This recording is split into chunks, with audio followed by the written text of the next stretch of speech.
Hi Year 10, Mr. Tapley here for your next lesson of Year 10 History. This lesson we are looking at demonstrating our understanding of Australian immigration policies and migrant experiences post-World War II. So last lesson we looked at the end of White Australia, so this is kind of a summary, a conclusion activity or learning task designed to assess whether you guys have been paying attention for the past couple of weeks. Success criteria: to completely populate or perish learning task using prior knowledge and interpreting historical sources to evaluate post-World War II Australian migration experiences.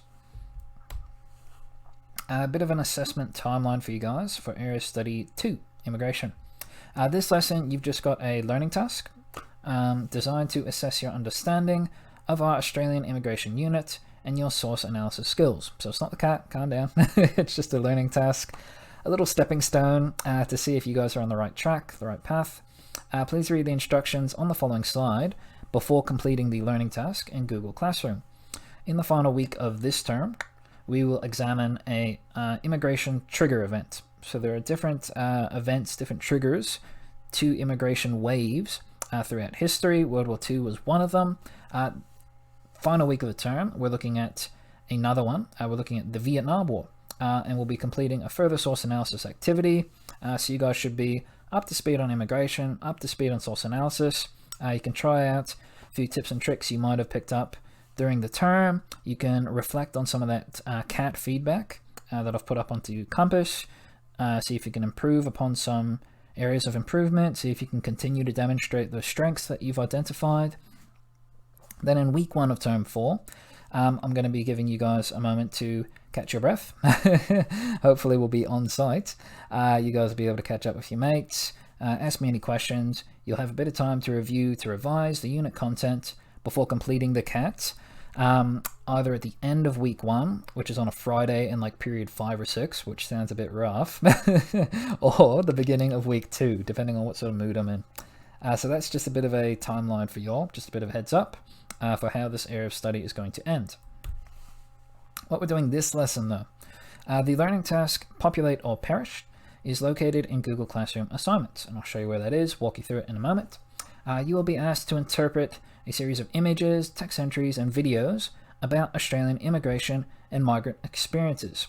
It is a learning task. Again, it's not a CAT, it's not a dev. I've tried to make the questions a bit simpler than stuff you'll get in the CAT, so don't stress. After viewing these sources, you'll need to record your observations in the Google Doc file and respond to the assessment questions.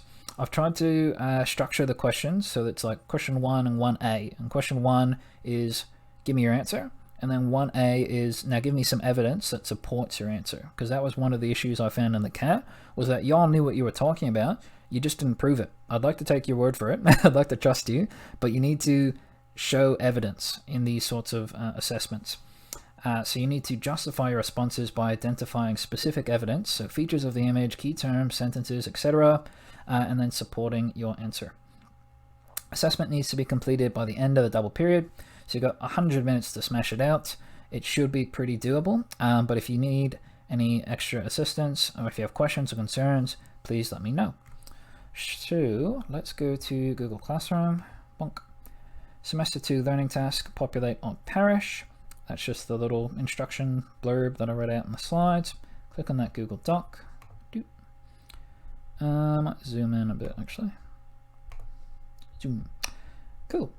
So examine the sources below to interpret the experiences of migrants to Australia, their motivation for migrating, challenges, and reception from other Australians. Assessment asks you a series of questions about each of the sources and requires you to identify specific evidence. I've already gone through that. So you can see we've got 1, 2, 3, and 4 sources there. And I've tried to give you a bit of variety.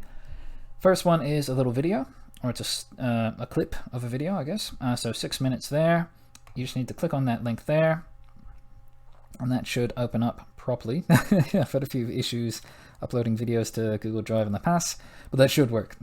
So watch the video. Good thing about videos is that you can obviously pause it, rewind it, etc. So you can take some notes down there, and that'll help you answer question 1. So you'll see that each of these questions refers to only one of the sources. So question 1 refers to source 1, So my advice to you is to watch the video for question 1 and then do question 1, and then go read question or source 2 and then do question 2. Just go back and forth between them so you don't have to like struggle to remember what you did in source 1 when you get down to these questions here. So anyway, so source 1 is a quick little video about immigration to Australia. It talks about kind of the start of post-war II, World War II immigration. So Arthur Colwell, Department of Immigration, that Populate or Perish stuff. Source 2 is a primary source from Zita Antonios from 1960, recalling her first experiences at an Australian school. So she talks about the word assimilation, how it was taught to her by her teacher when she came to Australia, and how her teacher felt very strongly about that word, and how she, as a Italian immigrant, should be acting in Australia. So you just need to go down to source 2, and those 2 questions are about source 2.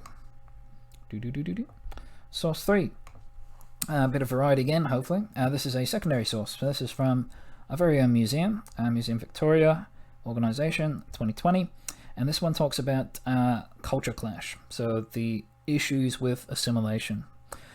So another problem for immigrants was their children. So the children grew up in Australia as Australians, whereas their parents, grew up as, Italians, as the French, as Serbians, Croatians, whatever. So it was a bit of a disconnect within the family. So, the kids were upset that mom and dad didn't speak English as well as they did, and then the parents were upset that they weren't respecting, their culture, their history, their heritage. I'm sure y'all that probably have experiences like that in your household.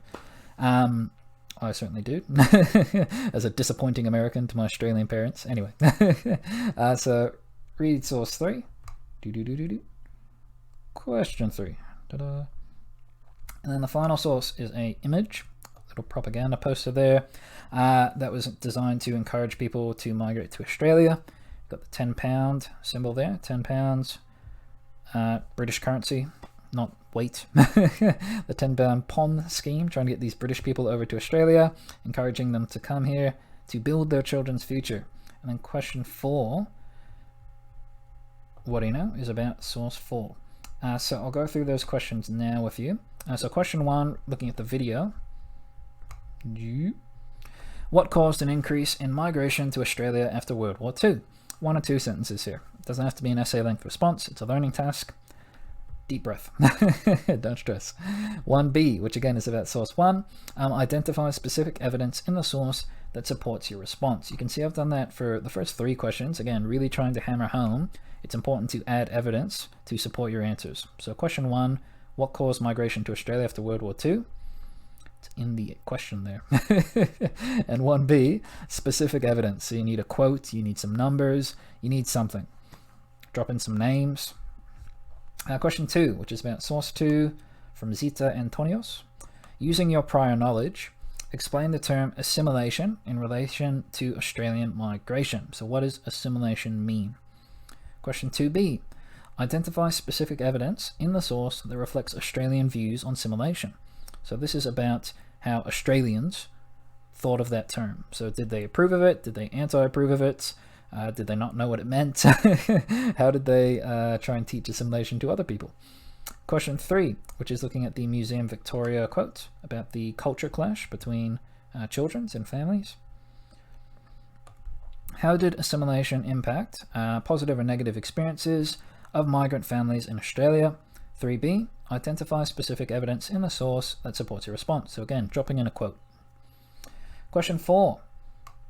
So I put these 2 sources next to each other deliberately. Question 3 talks about children and the families having this culture clash. Question 4 paints a very different picture about how your children are going to survive in Australia. Very positive. So that's what question 4 is about. Does the message of source 4 align with the experiences of migrants discussed in source 3? So is the message of source 3 and 4 similar or different? Identify similarities and differences between the message of source 3 and source 4. So it's 2 parts to that question. In these questions up here, I've tried to break it out into 3A, 3B. This is more likely what you would actually get in a CAT. You would get something that kind of combines those 2 together and forces you to give you one coherent response. So these are all 1 or 2 sentences. This is probably, you're looking at like 3 sentences. So the first half of the question is, what is the message and is it similar between source 3 and 4? and then you would smash out one sentence with some similarities, some differences. That's when you drop your evidence. Whew, I'm out of breath, out of shape. So that's what we're smashing out this double period, guys. Populate a parish learning task. If you have any questions or concerns, please let me know. I promise that will be the last source analysis activity you have to do this term. I was originally going to do one for Vietnam. I think I mentioned it in the slides.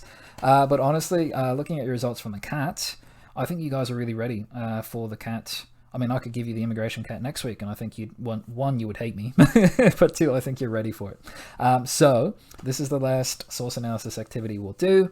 Next week, we still will look at the Vietnam War, but I think it'll be a slightly more relaxed setting, the final week of term 3. I think you guys have earned a nice, easy finish to the term. So we'll do a bit of work on Vietnam, maybe finish up with a movie. We'll see how we go.